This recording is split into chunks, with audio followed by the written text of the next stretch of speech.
How beautiful is this?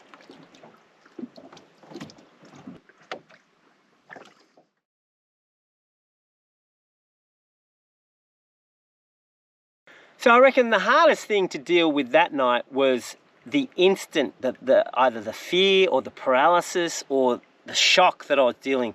Look, I've already gone through it with long reef to think that, I don't even know what my brain was thinking, but to have that water going through and have the flashbacks. Look, I was certainly in shock. I was transfixed for God knows what length of time, but I think the thing you got to do is not be paralyzed by it, and you've got to act. Now that's easier said than done. And I think there's two parts to that. Number one, you're fearful. You're going, oh no, I'm going to lose my home. And number two is you don't actually know what to do. And even if your mind is racing, you're thinking about things, you might get this over-analysis that leads to paralysis. I actually think it's probably better to do the wrong thing, but to act and start doing, than to do nothing at all. Because you're going to pretty quickly work out what you're doing is wrong and then amend that. It's better to get the process starting, and you might be doing some activity, like bilge pumping or whatever, and it's getting the blood pumping, the juices flowing, and you're going to be thinking more coherently. Better to act and don't think about things too much. Now, there's another side to this as well. I'm going to get to that. But better to act. Okay, don't get paralyzed, okay, and just start working it out. And after a while, your mind will work out that what you're doing is not the most optimal. This is the most optimal, and you will change and you will evolve. But you would have started the process rolling by doing the wrong thing in the first place. And I think that's okay. You can be forgiven. The situation, well, my situation wasn't really a panic station situation. I had 10 to 15 minutes. It's not as if I had a minute. That would have been a different situation. I'm so glad it wasn't like that. Okay, now that leads me to number two.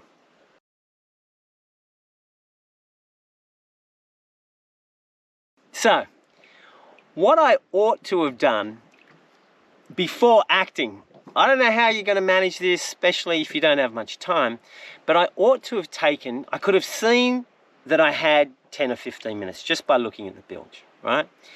I ought to have appraised the situation. I ought to have checked the radios, checked the batteries. There's not much on a boat, but you need to know what's working so you can then rely on it. And had I done this, I would have realized that going and putting all the pumps into the bilge was the wrong thing to do. But I didn't do that. So I would say that's the biggest mistake. So batteries, I ought to have turned on the motor because I know that lightning can blow out the diodes in the, I think it's the diodes in the starter system.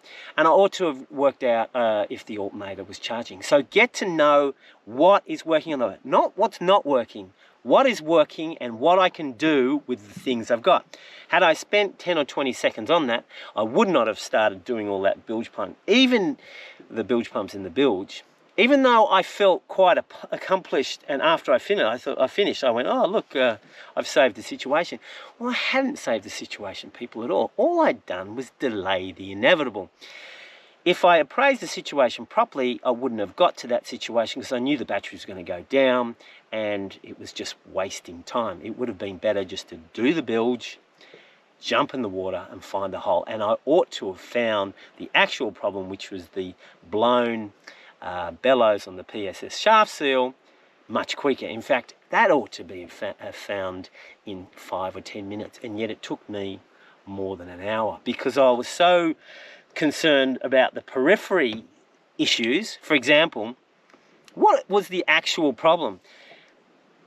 I thought the problem, well, in my mind, because I could only work out that there was water in the boat and I had to get the water out of the boat. Well, that was a result of the problem, which was the hole in the boat. That's the problem. That's what I ought to have been trying to find, but I didn't. And so all I'm doing is I'm dealing with the result and not going to the cure. So, big problem. So try and appraise a situation, think a bit better, and I think I would have got to the root cause and solved the problem much quicker.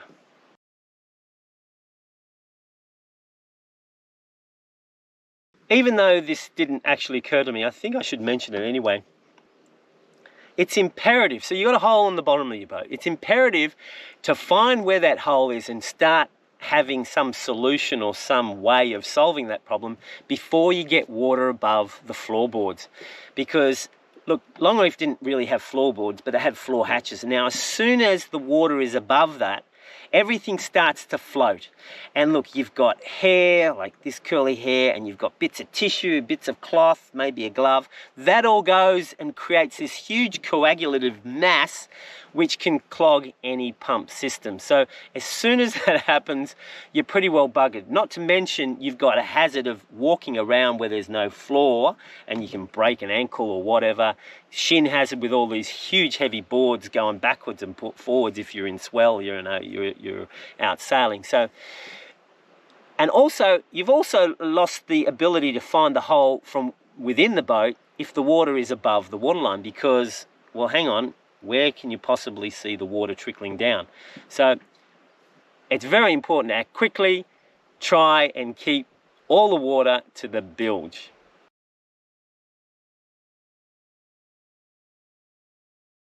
Okay, just dreary old other problems. I couldn't find the conical plugs. I didn't have my spare bilge pump easily accessible with a stick, so you can actually put it wherever you like with an alternative power source and plenty of hose to get the thing out of water. Someone wrote in and said I should have plugged up the hole with aluminium foil, and I actually have been thinking about that, and I think aluminium foil is the best idea because it's got quite a rigid structure and you can really ram that in. And if it keys itself in, that, I think, would even last against some wave action or the boat rocking. Another guy wrote in and said beeswax impregnated cloth. But I still, look, I haven't tried that, but I know what he's talking about. I love beeswax. You can use beeswax for practically everything. Pumps, seals, everything. I love it. I love it. But I still think aluminium foil is the better idea to shove it in. Other people have wrote in about splash guard, which I think is an epoxy filler. Two-part, you mix it up and it goes underwater. Well, in actual fact, all epoxy, well, all mineral epoxy, I think that's the right term, not water-based epoxy, will set underwater. I don't think people realise that. I just had ordinary run-of-the-mill epoxy, two-part 50-50, I mean 1-to-1, and that was fine underwater. Of course, I had micro balls to, bolster it up, make it into, consistency of toothpaste, which certainly was easier, but that's after the fact. I think aluminium foil is kick-ass. I think that is the winner in patching any shape hole. I mean, what's the chance of going to be a conical shaped hole? Mine certainly wasn't. So, yeah, those things should have been easily accessible, and I should have known where they are, and that should have been automatic. It would have made it so much easier.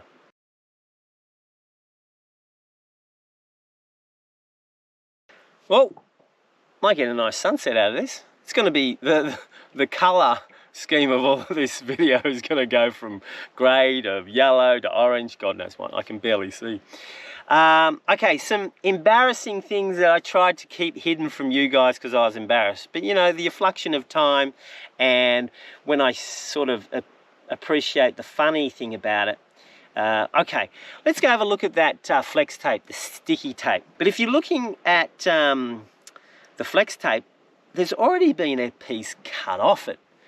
Now, it was brand new tape, and I think in the original version I said, like, I've never used this before, so it ought to have been a straight edge. Well, it wasn't, and the reason why it wasn't is because I already cut off a piece. Now, just picture this. Like as a torture treatment for 2-year-olds to 4-year-olds, you can give them some sticky tape and it sticks to one hand, and then they tried to get it off, and then they do this, and it's on this hand, and they do this.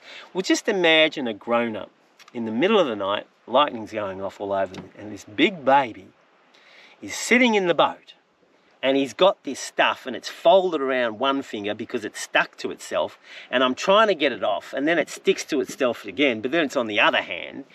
And so, I mean, you got to appreciate that sort of humour.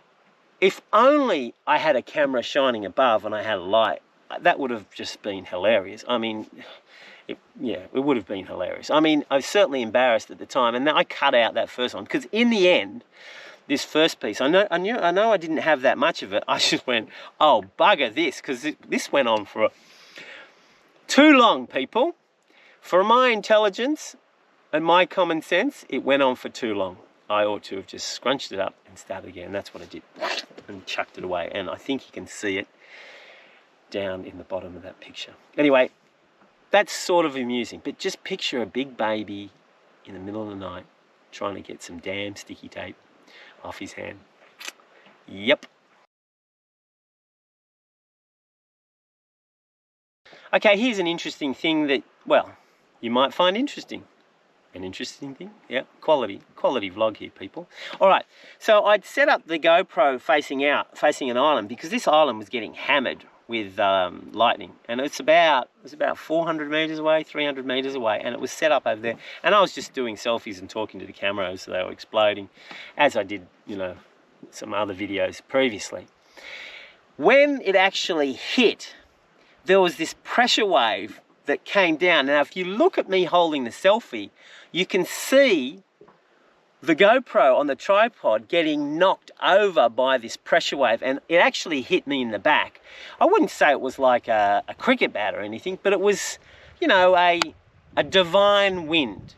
Not the kamikaze, just a wind that hit me, and it hit the tripod. Now, the tripod has these little pound weights, maybe even £1.5. No, I think it's a pound weights on each of the legs. So it had quite a bit of percussive force to knock this tripod over. And you can see with the selfie and the flashing of the lightning, it gradually falling over and capturing the third and fourth lightning bolt. What do we got?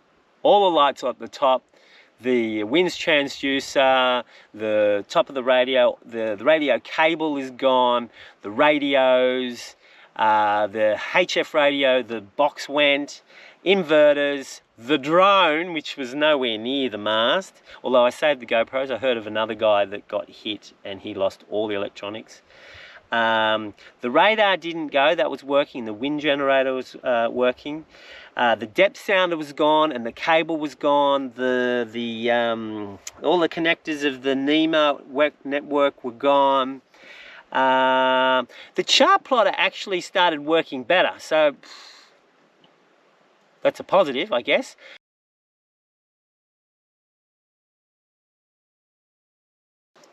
Oh, and I should also point out the fact that when I actually plugged the hole and I came back in and I was going, oh, this is a bit of a puzzle. Yes, it was a bit of a puzzle, people.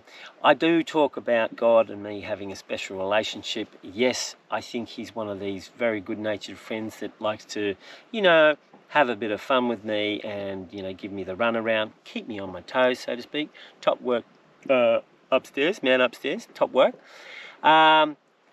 But to think that you've solved the problem and you've plugged the hole, even though it was all misdiagnoses I've gone through, and then come back on board and then have it still going in, I don't know if anyone can appreciate that feeling unless you go through it yourself, because the horrible sinking feeling has completely gone. You've solved the problem. You've jammed plastic bags. Water can't be coming in more than a trickle now, surely.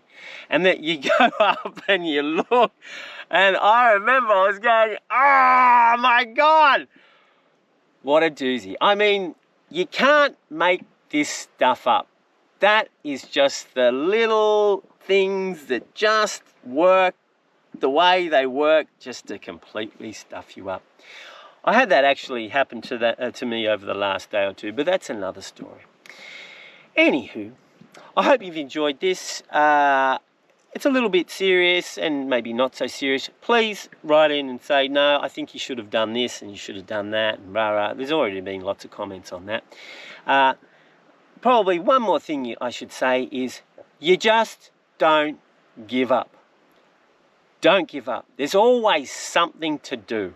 And provided you're always doing something, as I said before, even the wrong thing, although try not to do the wrong thing, but you'll get away from that. You'll deviate away from that. I'm pretty sure best to do something. It's like people that go in these storms. I remember reading about the Christmas Day? No, the Queen's birthday storm from New Zealand up to Tonga. I think it was 94. And I remember there was a guy on the radio and he was asking, what can I do? What can I do? He was on the radio to the weather guy. And the weather guy, in actual fact, was giving him the wrong advice. You shouldn't be asking people advice. You're the captain of the boat, or you're the person on the boat. You ought to be looking at the situation, appraising it, and making your best decision on the thing. And continually being inventive. Do not stop. Keep going until you drop. That's the key to survival, okay? You just don't stop. And I remember the last radio communication between this guy, he had a family on board too, so it wasn't just him, and the weatherman, you could hear he'd given up. And he's going, I don't know what else. And you could hear the forlornness, or the forlorn, flavour in his voice. He'd given up. And what happened? He was lost. And the poor weather guy has been living with that for his whole life, thinking it's his fault, right? I mean, you're the captain of the boat, just don't give up. You're someone on the boat, you need to keep it afloat, just don't give up.